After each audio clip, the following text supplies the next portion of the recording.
दूसरी चीज़ है अब फार्मर्स इनकम पैराडॉक्स, ये अब हम शुरू करते हैं। Farmer income paradox,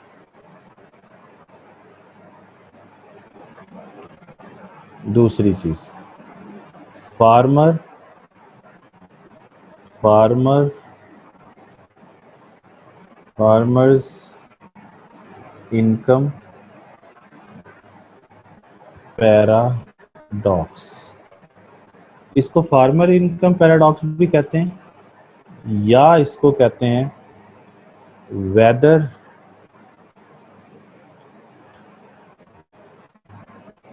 and agriculture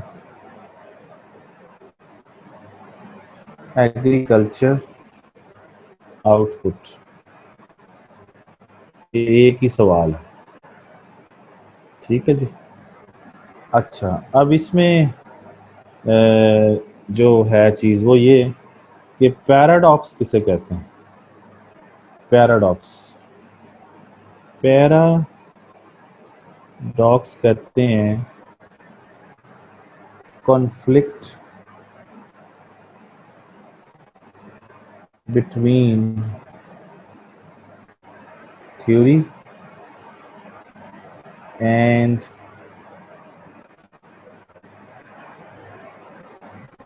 evidence. तो conflict between theory and evidence, जब थ्योरी और एविडेंस में कॉन्फ्लिक्ट आ जाएगा तो ऐसी सिचुएशन को पैराडॉक्स कहते हैं। मतलब कि थ्योरी कुछ कह रही हो और प्रैक्टिकली आपको कुछ नज़र आ रहा हो। थ्योरी मीन्स लॉ कुछ कह रहा हो, एविडेंस मीन्स प्रैक्टिकली कुछ और हो। यानी आम दुनिया में देखें तो कुछ और चीज़ नज़र आए, लेकिन थ्योरी में पढ़ें तो कुछ और नज़र आए। तो इस सिचुएशन को हम कहते हैं पैराडॉक्स, ठीक है। Paradox means contradiction between theory and evidence. Evidence कुछ और हो लेकिन लॉ की बात कुछ और हो, तो दोनों में मिस मैच हो जाए, थ्योरी में और कॉन्फ्लिक्ट। ये चीज़ आप लोगों ने एक्सेप्शंस में पढ़ी थी। एक्सेप्शंस असल में एक्सेप्शंस असल में पैराडॉक्स को शो कर रहे होते हैं, ठीक है ना जी। एक्सेप्शनल जो केसेस होते हैं ना वो पैराडॉक्सल केसेस होते हैं, उनको पैराडॉक्स भी कहते हैं। एक्सेप्शंस जहां पर लॉ फेल हो जाता है, लॉ कुछ होता है प्रैक्टिस में कुछ और होती है बात, तो वो पैराडॉक्स होता है, ठीक है। एक्सेप्शंस या लिमिटेशंस, एक ही बात, ठीक है जी। तो ये अब पढ़ते हैं। इस सवाल में हमने देखना है कि इम्पैक्ट जो है, इम्पैक्ट ऑफ वेदर ऑन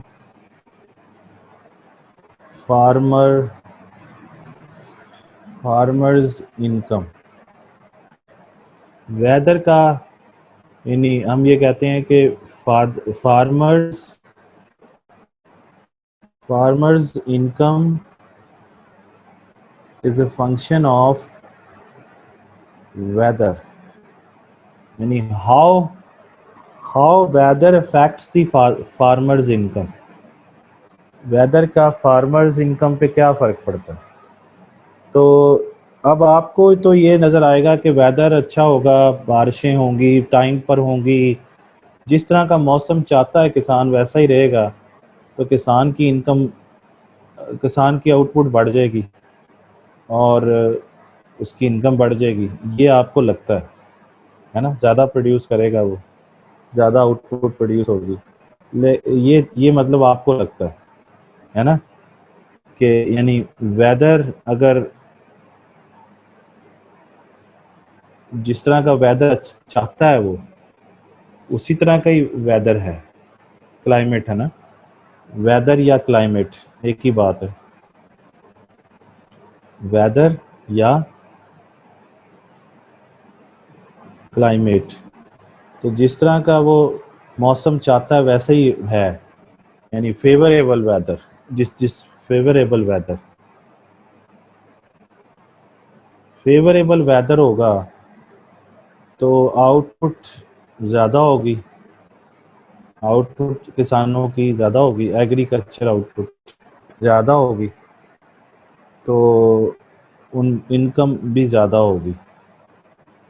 ये आपको लगता है, ये आपको लगता है, लेकिन एक्चुअली ऐसा नहीं होता, एक्चुअली ऐसा नहीं होता। तो कैसा होता है?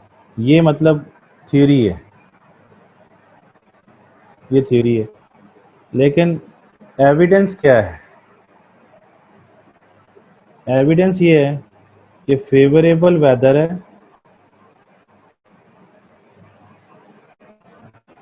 फेवरेबल वेदर होने से एग्रीकल्चर एग्रीकल्चर आउटपुट जो है वो बढ़ी, आउटपुट के बढ़ने से, आउटपुट जब बढ़ेगी तो सप्लाई बढ़ेगी ना मार्केट में, उसकी सप्लाई बढ़ेगी, सप्लाई के बढ़ने से कीमतें गिर जाएंगी, और जब कीमतें गिरेंगी तो किसानों की इनकम पे क्या फ़र्क पड़ेगा? क्योंकि किसानों ने टमाटर उगाए या गंदम उगाई या चावल उगाए और बड़े ज़्यादा किसानों की आउटपुट हुई, तो उनकी इनकम बढ़ने के बजाय कम हो जाएगी। ये देखें, इसका मतलब ये है कि फेवरेबल वेदर का इफ़ेक्ट किसानों की इनकम पे, आपको लगता था कि फेवरेबल होगा जैसा किसान चाहता है तो उसकी इनकम बढ़ेगी ना, लेकिन एक्चुअली इनकम बढ़ने के बजाय इनकम कम हो जाती है। तो ये देखें, थ्योरी और एविडेंस में क्या है? कॉन्फ्लिक्ट है। क्या है? कॉन्फ्लिक्ट है, कॉन्ट्राडिक्शन है। इसलिए इसको हम कहते हैं फार्मर्स इनकम पैराडॉक्स। समझ आ गई बात आपको? ये समझ आई बात आपको? ये है कहानी। अब इस पे हम देखते हैं नंबर 1 कि अगर फॉर एग्जांपल बैड वेदर है, बैड वेदर है, तो बैड जब वेदर होगा तो हार्वेस्ट क्या होगी? पुअर होगी, यानी कम काश्त करेगा वो। तो लेकिन अगर गुड वेदर होगा जैसा वो चाहता है,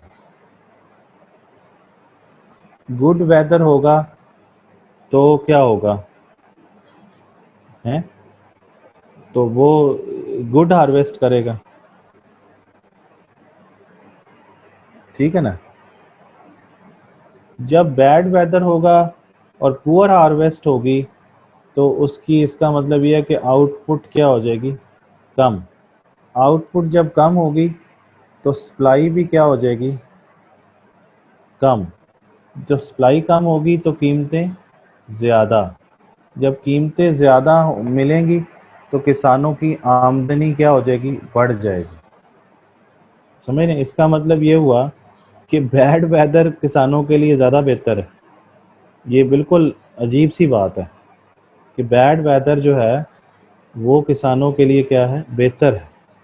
ये आपके सामने बैड वेदर, क्योंकि बैड वेदर के नतीजे में इनकम ज़्यादा है। लेकिन अगर गुड वेदर है तो गुड वेदर में क्या होगा? गुड वेदर है तो आउटपुट क्या हो जाएगी? बढ़ जाएगी। आउटपुट ज़्यादा होगी तो सप्लाई भी ज़्यादा होगी, सप्लाई ज़्यादा होने से कीमतें कम हो जाएंगी, और कीमतें इंसान अपना किसान की क्या है? वो इनकम है। जितनी कीमत मिलेगी वो किसान की इनकम बनेगी ना, उसकी इनकम क्या हो जाएगी? कम। इसका मतलब ये है कि गुड वेदर जो है वो किसानों की आमदनी में कमी ले आता है। गुड वेदर के नतीजे में इनकम में कमी आएगी, और बैड वेदर के नतीजे में इनकम में इजाफा होगा। हालांकि आप जो सोच रहे थे वो उलट था। ये है जी स्टोरी, देख लें समझ आ गई या नहीं आई। तो बैड वेदर से इनकम में इजाफा होगा किसानों की, और गुड वेदर से उनकी इनकम में कमी आ जाएगी। इस चीज़ को आप ग्राफ में भी शो कर सकते हैं।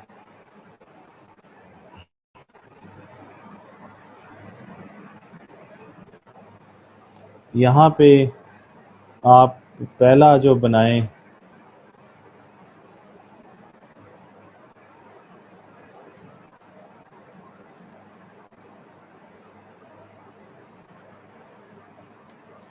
ये पता नहीं इसको क्या हो जाता है।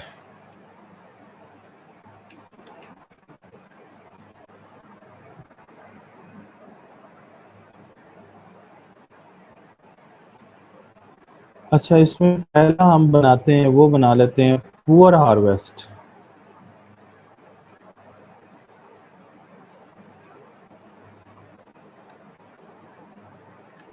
It's not working.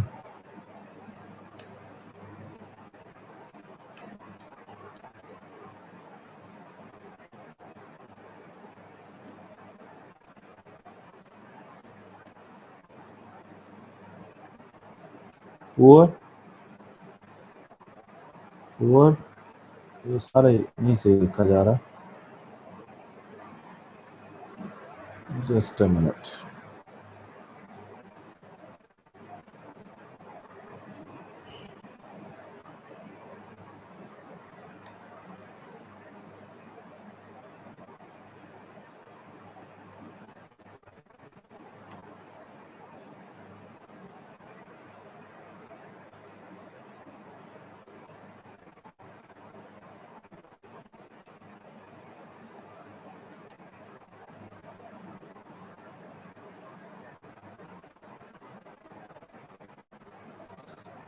एक सेकंड जी, होल्ड करें, ये वर्क नहीं कर रहा।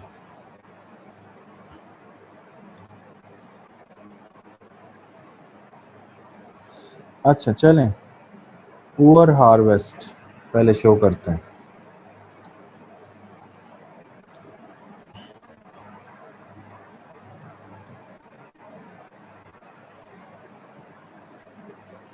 Poor harvest. अच्छा, इसमें एक चीज़ नोटिस करनी है आपने, एक चीज़ का केयर करनी है आपने, कि आपने इसके अंदर सप्लाई कर्व भी लेस इलास्टिक बनाने हैं और डिमांड कर्व भी लेस इलास्टिक बनाने हैं, बस ये केयर करनी है।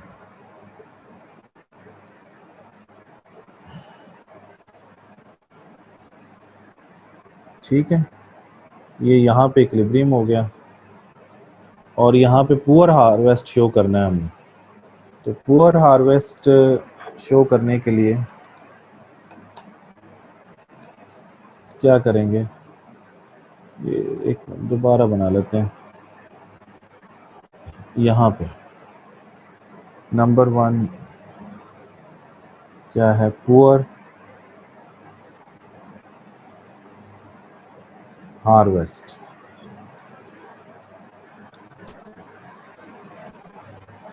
अच्छा, पुअर हार्वेस्ट शो करते हैं इसके अंदर।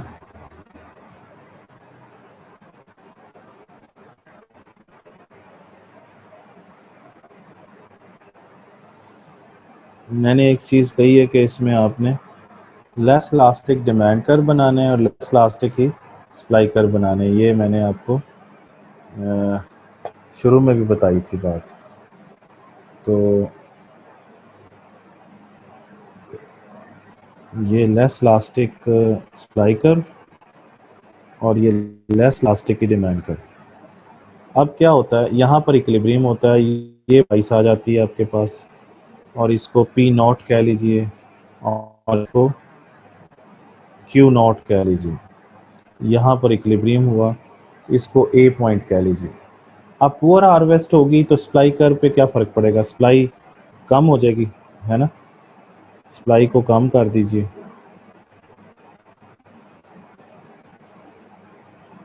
तो ये S1 S1 तो ये सप्लाई कम हुई। अब इक्विलिब्रियम कहाँ पे हुआ, यहाँ पे, और इक्विलिब्रियम प्राइस क्या हो जाएगी, P1 पे चली जाएगी, यानी कीमत बढ़ जाएगी। यही बात हमने यहाँ पे शो की थी कि जब भी पुअर हार्वेस्ट होगा सप्लाई कम हो जाएगी और कीमत क्या हो जाएगी, बढ़ जाएगी।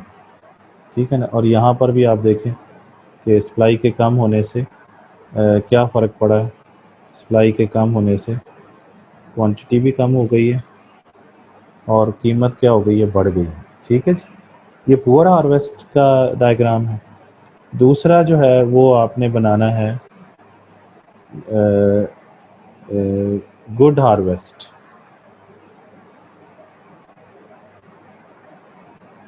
Good harvest means good weather. Harvest का मतलब होता है काश्त, यानी अच्छी काश्त हुई है। पुअर वेदर, ठीक है ना जी। अच्छा, इधर भी अब आपने लेस लास्टिक डिमांड कर्व और लेस लास्टिक सप्लाई कर्व बनाना है, क्योंकि जो प्राइमरी गुड्स होती हैं उनकी जो लास्टिसिटी होती है सप्लाई की भी और डिमांड की, दोनों ही लेस लास्टिक होती हैं। तो इसी तरीके से ये लेस लास्टिक सप्लाई कर्व और ये लेस लास्टिक ही डिमांड कर्व बनाया। यहाँ पर इक्विलिब्रियम हुआ, इसको आपने पी नॉट का नाम दे दिया, ये ए पॉइंट है, ये क्यू नॉट का नाम दिया। आप गुड हार्वेस्ट होगा तो सप्लाई बढ़ेगी या कम हो जाएगी, जाहिर सी बात है कि सप्लाई बढ़ेगी। तो सप्लाई को राइटवर्ड शिफ्ट करें, S1 S1। अब इक्विलिब्रियम कहाँ पे होगा, इस जगह पे, ये ए पॉइंट था, ये बी पॉइंट। लेकिन इसका नतीजा देख लें क्या हुआ है। सप्लाई के बढ़ने से क्या फ़र्क पड़ा कि कीमत जो है वो कम हो गई है और वो पी नॉट से P1 पे आ गई। तो यही हमने कहा था कि जब गुड हार्वेस्ट होता है तो कीमतें नीचे आ जाती हैं। ये देखिए, गुड हार्वेस्ट होगा तो सप्लाई बढ़ेगी और कीमत नीचे आ जाएगी। और ये देखें, सप्लाई बढ़ी है और कीमत जो है वो नीचे आ गई। ठीक है ना जी। आपकी किताब के अंदर ना ये वाला जो डायग्राम है, ये वाला पुअर हार्वेस्ट वाला, ये गलत बना हुआ है। उसमें सप्लाई का उसने स्टीपर नहीं बनाया या लेस लास्टिक नहीं बनाए। तो लेकिन जो नीचे वाला है यानी गुड हार्वेस्ट का डायग्राम ठीक बना हुआ है। तो ये आपने सही कर लेना है। इसको मैं आपको शो भी कर देता हूँ ग्राफ के अंदर।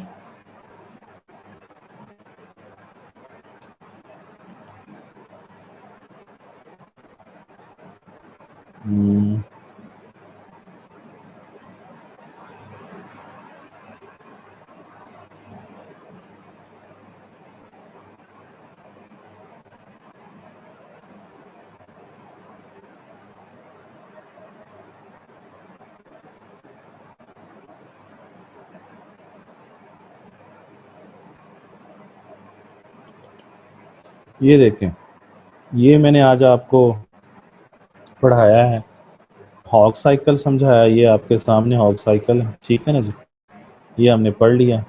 उसके बाद मैंने आप लोगों को कॉबवेब मॉडल पढ़ाया। ये जो है केस, ये आपके सामने फर्स्ट केस जो है ये कन्वर्जेंट केस है ना, ये कन्वर्जेंट केस है, ठीक है ना जी। तो ये कन्वर्जेंट केस ये पहले पढ़ा दिया। उसके बाद ये फिर डाइवर्जेंट केस है ये वाला, ठीक है ना जी। और उसके बाद इसमें उसने तीसरा केस नहीं बनाया, वो मैंने आपको समझा दिया। उसके बाद वेदर का आउटपुट पे इफेक्ट है। तो ये वाला ग्राफ जो आपको नज़र आ रहा है ये गलत। क्या गलती है कि इसके अंदर जो सप्लाई कर्व है वो गलत बने हुए हैं। तो सप्लाई कर्व कैसे बनने चाहिए थे, ऐसे ऐसे बनना चाहिए। ये दोनों सप्लाई कर्व ऐसे आने चाहिए थे, ठीक है ना जी। तो इसमें आपने ये ठीक करने हैं कि ये सही बनाया, वो नीचे वाला तकरीबन ठीक है, लेकिन इसमें भी थोड़ा सा इसको स्टीपर बनाना है। ऐसे सप्लाई कर्व थोड़े से सही बनाने वाले हैं, बाकी ठीक है। ये मैंने बना दी हैं, आप उसको सही कर लेना। ये पुअर हार्वेस्ट का है और ये जो है ये गुड हार्वेस्ट का है, ठीक है जी। यहाँ तक टॉपिक समझ आ गया होगा आप लोगों को। इसको आप, लेकिन आपने इस पूरे उसके अंदर लेस इलास्टिक ही आपने सप्लाई कर्व लिखना है और लेस इलास्टिक ही डिमांड कर्व रखना है, ठीक है ना। दोनों लेस इलास्टिक रखने हैं आपने, ठीक है। तो कल हम इंशाल्लाह कल हम ये दूसरा 2.2 पढ़ेंगे, ये वाला टॉपिक पढ़ेंगे, industry response to buffer stock, और फिर प्राइस स्टेबलाइजेशन पॉलिसीज़। तो बस ये चैप्टर हमारा ख़त्म हो जाएगा, ठीक।